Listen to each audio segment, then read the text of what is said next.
ئەنجومەنی ئەتڵەسی بۆ توێژینەوە لە ئەمریکا راپۆرتێکی شیکاری سەبارەت بە ڕەوشی خوێندن لە عێراق و هەرێمی کوردستان لە سەردەمی کۆرۆنا بڵاو کردوێتەوە. لە راپۆرتەکەدا ئەنجومەنەکە باس لە ئامارەکانی کۆرۆنا لە عێراق دەکات کە بەلای کەمەوە 1,500,000 هاوڵاتی تووشی بوون و زیاتر لە 18,000 کەسیش مردوون.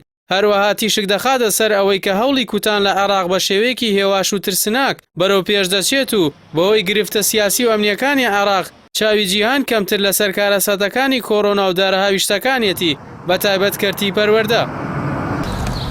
راپۆرتەکە ئاماژە بەوە دەکات لە سەرەتای سەرهەڵدانی پەتاکە حکوومەتی هەرێمی کوردستان و حکوومەتی فیدراڵی عێراق بڕیاری داخستنی خوێندنگایاندا.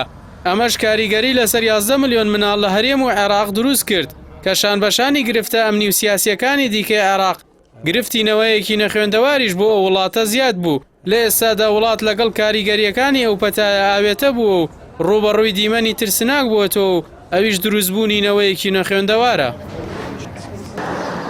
پەتای کۆرۆنا بە دوو شێوە کاری لە کەرتی پەروەردە لە عێراق کردووە. یەکەم بەوەی دەسڕاگەیشتنی مناڵانی بە خوێندن سنووردار کردووە و دووەمیش کەمی بینای قوتابخانەیە کە ئەوانەشی هەن بەشێکی زۆریان گونجاو نین. بە پێی توێژینەوەیەک لە ساڵی 2018 دەرکەوتووە تەنیا لە 120 مناڵانی عێراق توانای دەسڕاگەیشتنیان بە ئامێری زیرەک هەبووە. لە توێژینەوەیەکی مەیدانیشدا کە پرسیار لە دایک و باوکانی قوتابیان کراوە ئەوە دەرکەوتووە لە مانگی شوباتی ساڵی 2020 تا ئێستا پرۆسەی خوێندن بە شێوەیەکی گونجاو بەڕێوە نەچووە. لەبارەی خوێندنی ئەلیکترۆنیشەوە لە هەرێم راپۆرتەکە باس لەوە دەکات بەهۆی کەمی کارەبا و نەبوونی ئامێری زیرەک و کۆمپیوتەر و هێڵی ئینتەرنێتی گونجاو تا ڕادەیەکە و جۆرە خوێندنە شکستی هێناوە.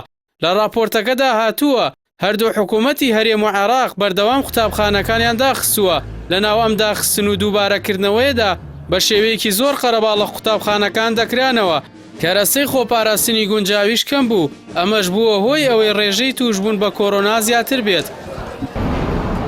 هەروەها ئاماژە بەوە کراوە کە عێراق لە ڕیزبەندی بەرزترین ئاسی جیهانیدایە لە ڕووی کۆی ماوەی داخستنی قوتابخانە لە کاتی پەتاکە و ئەو منداڵانەشی کە توانیویانە دەستیان بە خوێندن بگات پەروەردەیەکی کوالیتی نزمیان وەرگرت. هەندێک لە مامۆستاکانیش کەمتر لە 150 پرۆگرامی خوێندنیان وتووەتەوە.